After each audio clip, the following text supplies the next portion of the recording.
Welcome to the second episode of Israel Snapshot, Lachish Revealed, a short series of 20-minute tours about the mysteries of the history of the land of Israel. I hope you enjoy this tour, I hope you like this video, and I hope you will follow my YouTube channel, Facebook page, and WhatsApp group, all called The Museum Guy. Links below in the description, and hopefully I will see you in the next real tour in the museum.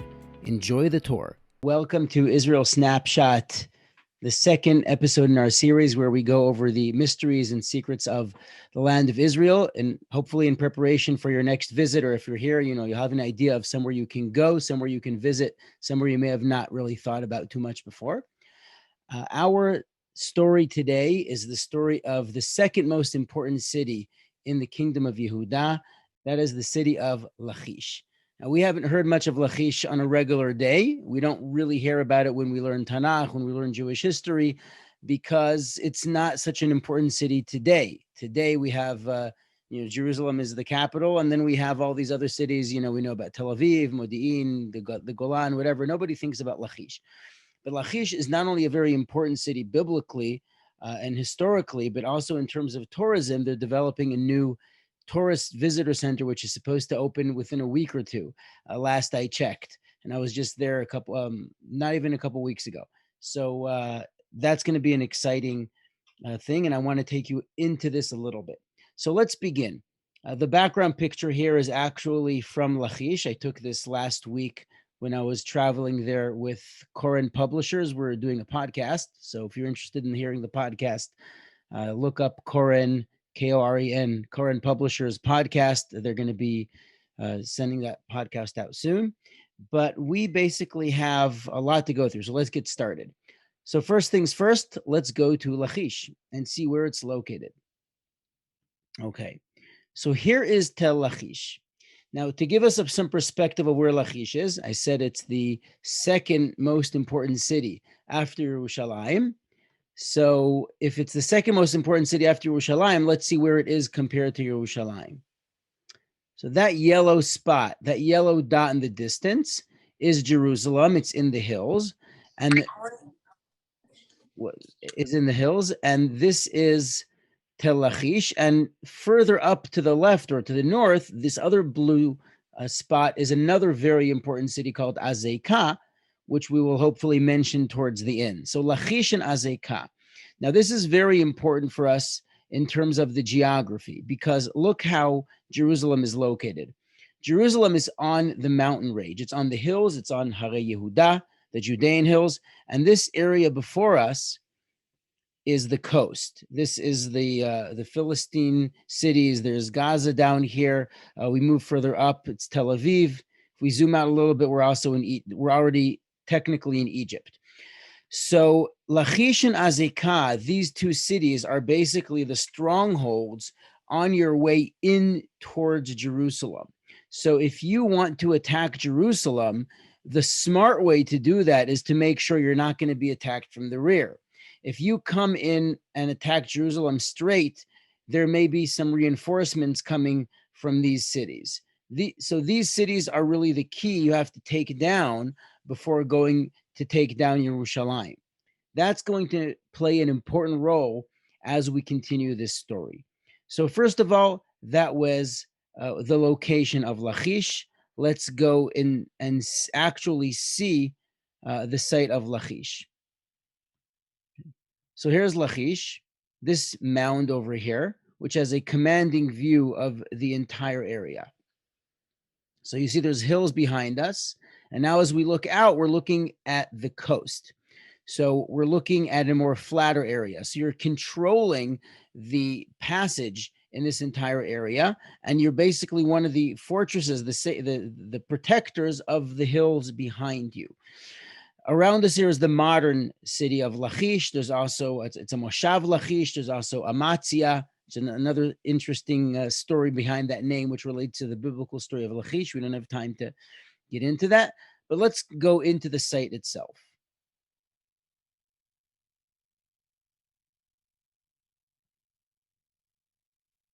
Okay, so welcome to Tel Lachish. Let me just turn around a little bit so you see where we are.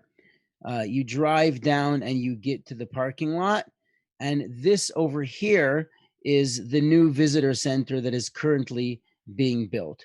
I want to just take you to another picture, some other pictures that I took here. I took these pictures.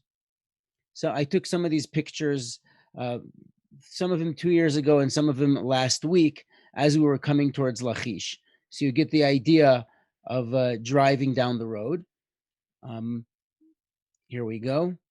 So we're just driving down the road. We came from the Beit Shemesh area, and we're going towards Lachish. So you get the idea. There it is. And moving in, this is the entire mountain. Now, this Tel, which is really a mountain that has a hill that has layers and layers of civilizations on top of it, this is Tel Lachish.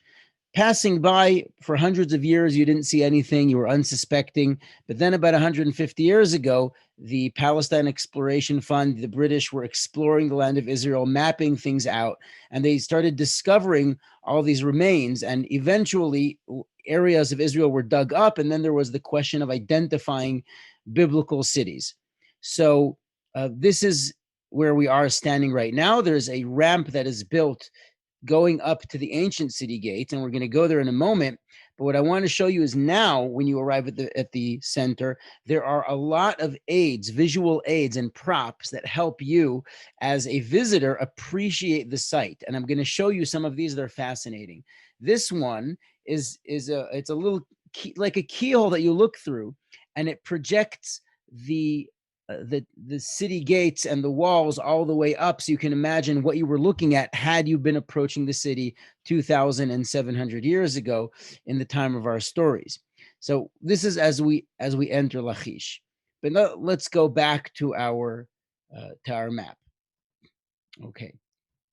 So here we are. We're at the city of Lachish. We're at the entrance. Hold on. And I want to show you a few important things.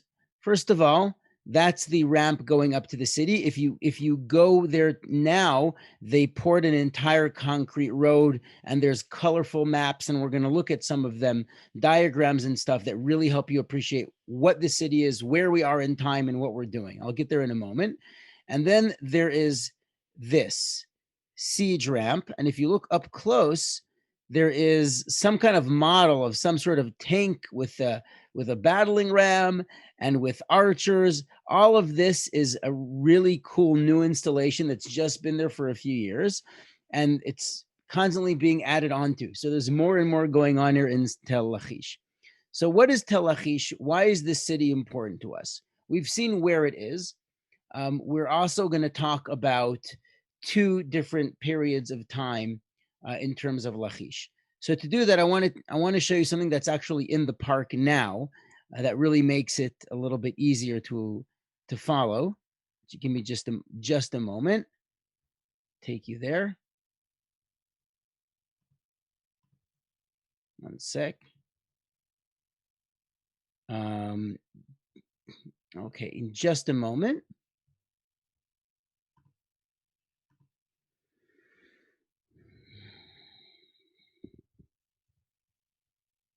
I just lost I lost the screen by accident. So I'm just gonna take you right back there. Israel snapshot. Okay. And here we go. So let me just share that screen with you.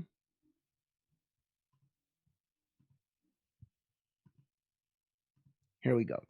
So this screen that I'm sharing with you, this is one of the new plaques that are there at the site. And I'm just going to show you this one thing that's going on here. There's a timeline on the left, which is really cool, which takes you through the different periods of time. So from the very bottom, it shows you here is Malchut Shaul, David, Shlomo. It gives you the years based on a particular academic approach, going all the way 11th to the 10th century, right? And then it goes into Malchuyot Israel v'Yehuda. We have the kingdoms of Israel and Judah, and you are here. This area is towards the destruction of the kingdom of the 10 tribes. It shows it to you here, all the way to Sancheriv, and it shows you the images of the battles that we're going to be talking about in a moment. And then as you move further up, there's a tiny little image here which relates to archaeology, we'll see later, and that is the Babylonian destruction. So what we're going to be looking at is a combination. We're going to focus primarily on the Assyrian level, the Assyrian destruction, and then we're going to move on to talk about the destruction by the First Temple period of the Babylonians. Okay, so that's basically what we're going to be looking at. All right, we'll get back to these pictures a little bit later. There's a lot of fun stuff to see. Let's move back to our map. Okay. So here we are. We're looking at the city, and what I want you to notice is that this is actually a lot of rubble that was laid down, creating a ramp going up to the city. And up on the top of the city here, what we'll see a little bit closer later, are the defenders of the city with arches on the battlements up there, defending against the advancing Assyrians. You can sort of see the archers over here behind the weeds, but it's going to be better in some of the other pictures we're going to see. So this is a siege ramp which was discovered. But then there is the city gates. Let's go up to the gates. Okay, so we've just gone up the ramp to the city gates. We're entering a chamber, and I'll show you what it looks like in a moment, but looking all the way down. Here is a brilliant strategic decision that was made by the builders of the city. So imagine you are now coming to attack the city, right? You're an army, you're carrying your weapons, your shields, and you are marching up and up and up and up and up, and you are trying to storm the city gates in order to break into the city's defenses. Okay. What is the advantage of having the city gate located in this position? Okay, it's not obvious at first sight. I want to give you a bit of a hint. The city, when you climb up the ramp, even the ramp wasn't here, but this is the direction of climbing up, okay? The city is to your right. Now, most people would be holding their weapon in their dominant hand, which is their right hand, right? You'd be holding the shield in your left. But now you are climbing up to the city and you are completely exposed to arrows, right? So, or to attacks. So you have to switch your hands and hold your shield on your right to protect yourself from the city. And you hold your spear or your sword in your left, which is not what you're used to doing. So you're already at a disadvantage. So that is the part of the brilliant, the strategic location of the city gates, which is something we didn't even pay attention to, but it's right there. Okay. So this is the city of Lachish. Now we're going to see these defenses. We're going to see a lot of other things here. But in order to really appreciate what we're going to see when we climb up to Lachish, I have to take you to two locations. The first one is to Nineveh, to the capital of the Assyrian Empire. So let's zoom out for a moment and go to the northern Iraq. We're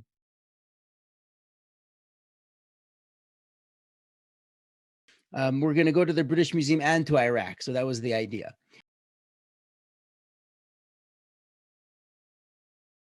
So we are now in the British Museum in room 10. This is a room. I want to just show it to you so you'll see that I'm not making this up. Okay. Right up here, Assyria, the siege of Lachish. Lachish, as I mentioned, is the second important city in the kingdom of Judah, and we are talking about the period of King Chizkiyahu, about 2,700 years ago. And our story goes like this. I'm reading to you from the text really, really briefly. This is in Melachim Bet Perek Yud Chet, 2 Kings chapter 18. In the 14th year of Chizkiyahu HaMelech, Sancherib, the king of Assyria, captures all of the fortified cities in Judah. And Hezekiah, the king of Judah, sends to the king of Assyria to Lachish, saying, Chatati, I have sinned against you. He rebelled against him. He stopped paying his taxes. The nerve. Shuv me'alai, leave me alone. Whatever you want me to pay, I will pay. And the king of Assyria placed a heavy tax on Chizkiyahu of 300 talents of silver and 30 talents of gold, etc., etc. And in the meanwhile, we know that Sancherib, the king of Assyria, is busy destroying the city of Lachish. So this entire panel, everything that we're seeing here on the wall, look at this. It's 12 meters of wall. all of this is from the throne room of King Sancheriv of Assyria. And what is the topic of the decoration of his throne room? The battle on Lachish, of all things. That means it was a very big deal. So we don't have that much time. I'm going to show you some highlights. Let's take a look at the attack on the city itself, because this is very important for this, what you see when you find the site. So here is the city.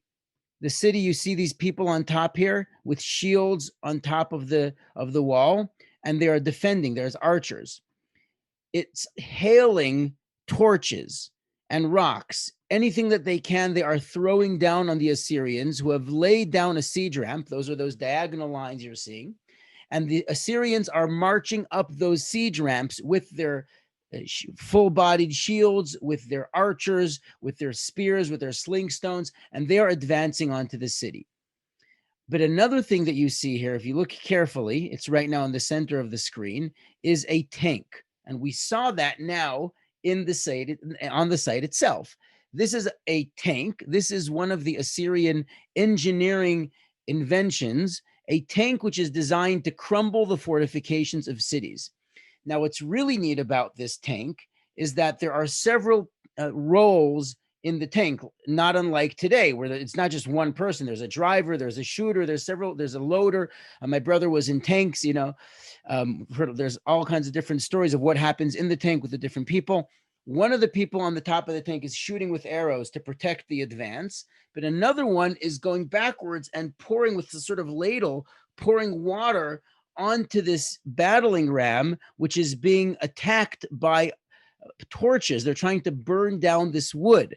So you have this entire contraption to make sure that they can advance and keep on destroying the city.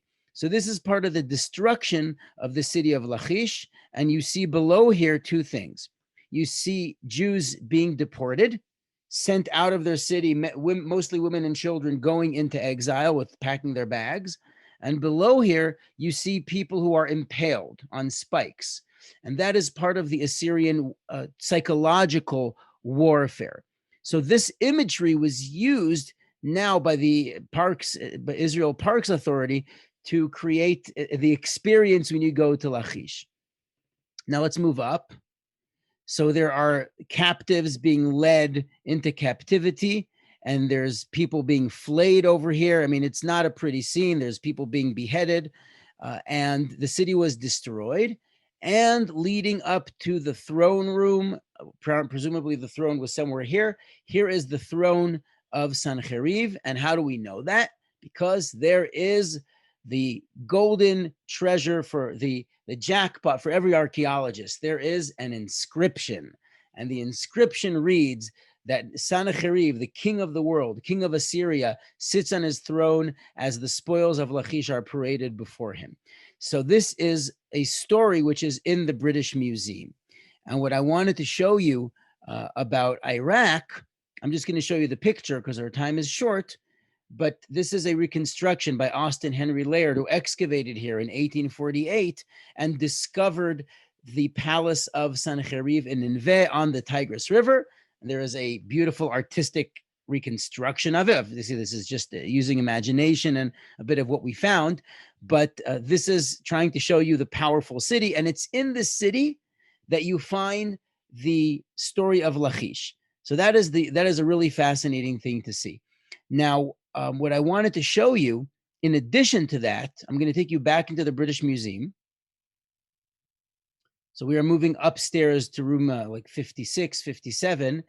We're here in the British Museum in the ancient Near Eastern galleries. There's a lion of Nebuchadnezzar. Some of you have been on tour with me, you're very familiar with it. And below here is this six-sided,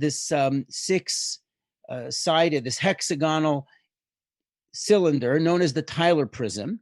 And this prism is written by Sancheriv's scribes, describing the story which I just read to you, describing the amount of talents of silver and gold which King Sancheriv imposed upon Chizkiyahu to pay him when he was in Lachish. And he said, I regret rebelling against you.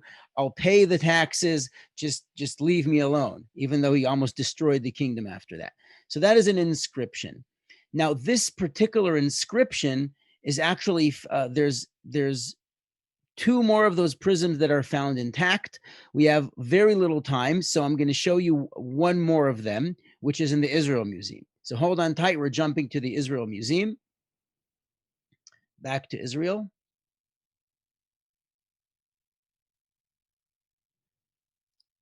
And here we are. This is the Israel Museum. Welcome. Let's jump into the gallery that has to do with Lachish and Assyria.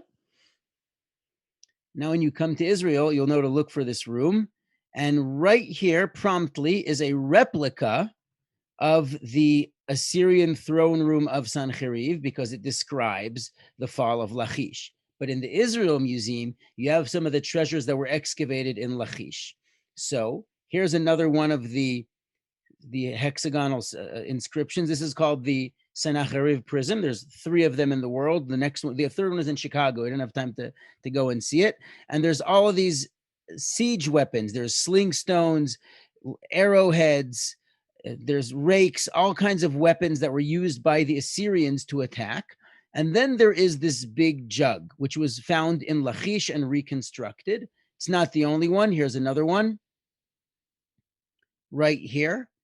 And this jug is actually important to us, and this, which was found in Lachish, and that is one of the evidence, some of the evidence that we have of the importance of the city of Lachish. Now we have very little time, so I'm going to show you what the importance of this jug is, and I'm going to jump straight from here to the final point, which is the Babylonian destruction, because this is just a snapshot. Okay, so here is a picture up close of this jug handle.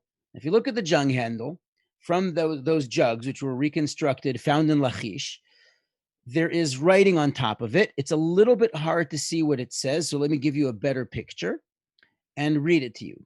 This says on it, on the top, it didn't come out in the picture here, it's Lamelech, to the king, and below it says Chevron.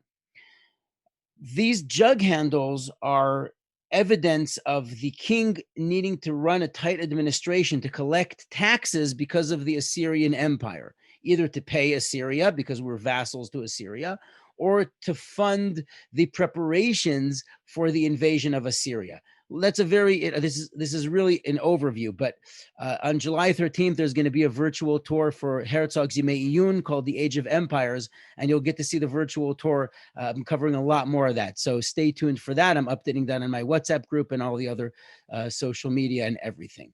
So that is the story of Lachish. Let's take you back. Let's show you just a few more pictures, and we're gonna start wrapping up. Okay. So you get to the top of the mountain. As we go up the city, I want you to see that you see the attackers. So this is now an installation in Tel Lachish, but it's there. This is based on the Lachish reliefs in the British Museum, which is from Nineveh. And then we have the tanks climbing up. You see the person pouring the water behind. And then you have the Jewish defenders on the very top. And there's even a place where you can stand there and pretend to be an archer. It's really cool. And here is, they have several of these props, which are hexagons like the cylinder. And in 3 languages, it reads excerpts from the prism of Sancheriv, telling you the story with quotes from Tanach.